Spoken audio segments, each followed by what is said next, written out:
Smart news کے ناظرین السلام علیکم۔ آپ کو تازہ ترین خبر سے آگاہ کرتے چلیں۔ پاک فوج کی جانب سے مٹی کے پسماندہ علاقے میں مفت میڈیکل کیمپ کا انعقاد۔ پاک فوج نے مٹی کے پسماندہ علاقے میں مفت میڈیکل کیمپ اور فری راشن کیمپ لگایا۔ میڈیکل کیمپ میں 2000 مریضوں کا معائنہ کیا گیا۔ تفصیلات کے مطابق پاک فوج کی جانب سے مٹی کے پسماندہ علاقے میں مفت میڈیکل کیمپ کا انعقاد کیا گیا۔ میڈیکل کیمپ مٹی کے دور دراز گاؤں پسارکوں میں قائم کیا گیا، جبکہ فری راشن کیمپ کا بھی قیام کیا گیا ہے۔ میڈیکل کیمپ میں 700 بچے سمیت تقریباً 2000 مریضوں کا معائنہ کیا گیا اور دوائیاں فراہم کی گئیں۔ فوجی ڈاکٹروں نے ماں اور بچوں کی دیکھ بھال سے متعلق خصوصی مشورے دیے اور معائنہ کیا۔ اس موقع پر تھرپارکر کے دور دراز علاقے میں مریضوں کو میڈیکل کیمپ تک پہنچایا گیا۔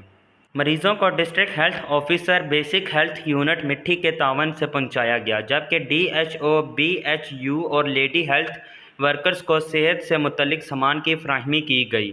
سامان کی فراہمی این ڈی ایم اے کے تعاون سے کی گئی۔ فوج کا راشن کیمپ سے روزمرہ خوراک کا راشن اور بچوں کے لیے دودھ کے ڈبے تقسیم کیے گئے۔ فری راشن نہ صرف مقامی رہائشیوں کو دیا گیا بلکہ لیڈی ہیلتھ ورکرز کو بھی مہیا کیا گیا۔